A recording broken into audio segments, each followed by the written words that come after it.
It is Monday evening and I had plans today to record a tutorial and to post it today. Well, I got sidetracked, life happened, and well, to be honest with you, I just didn't feel like doing it. And so I got busy with something else.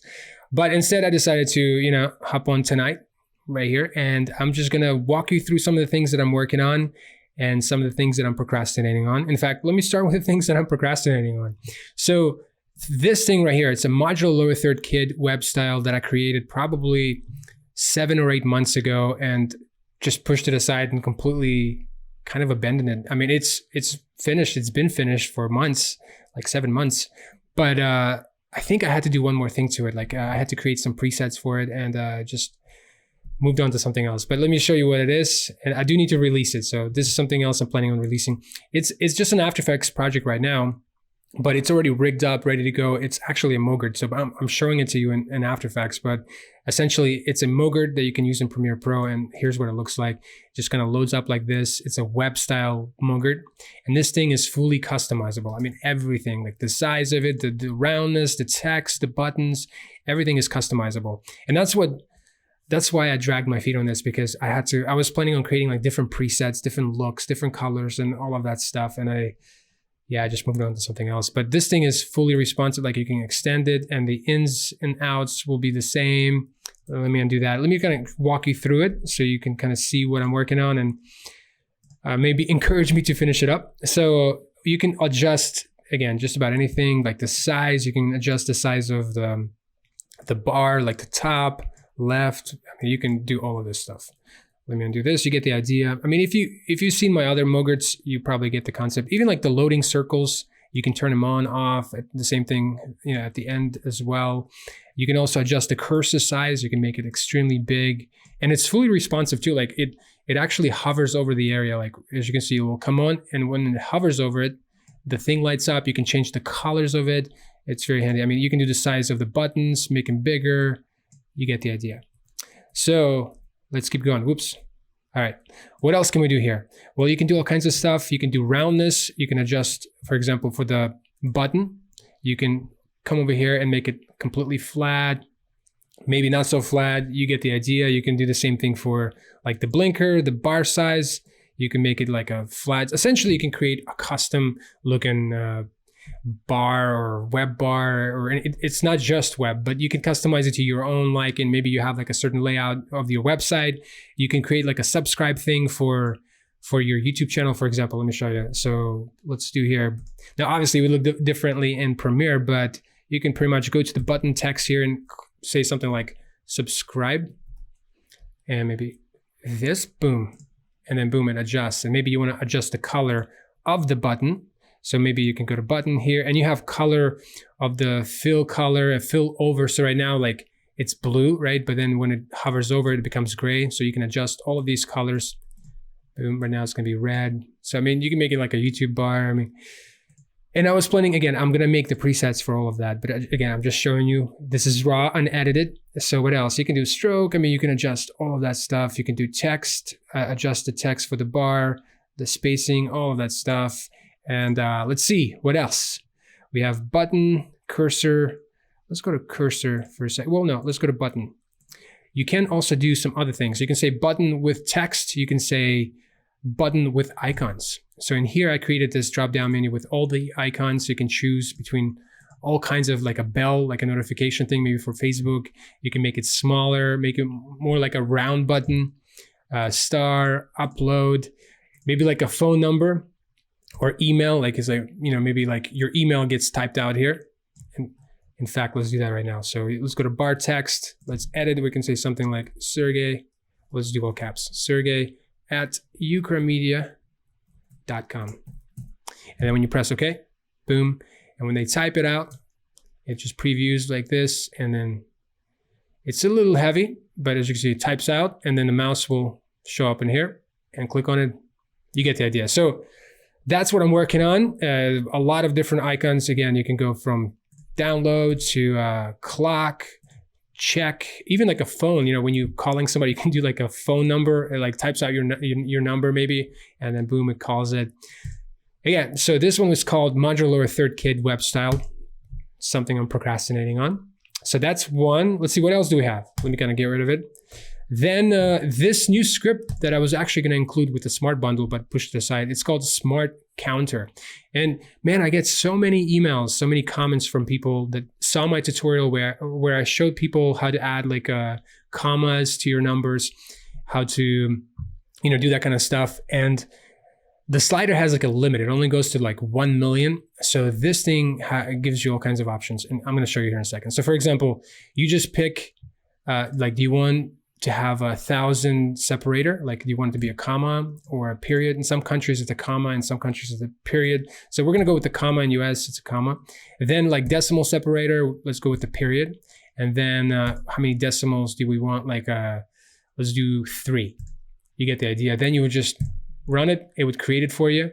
And then in here, you can do all kinds of stuff. You can animate it, right? You can do all this stuff. Once you get in thousands, then it's going to add the separator. And maybe you're like, well, I'm from another country, it's reversed. Then you go over here and you say period, comma, and then run it, boom, it'll reverse it for you. Maybe you don't want 3 decimals, you want 2.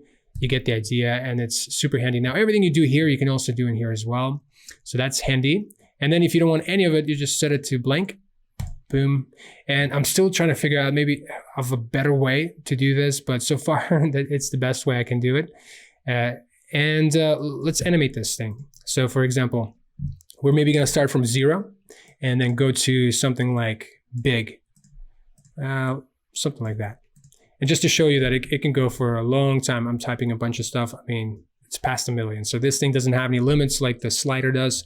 So you can animate something like this instantly.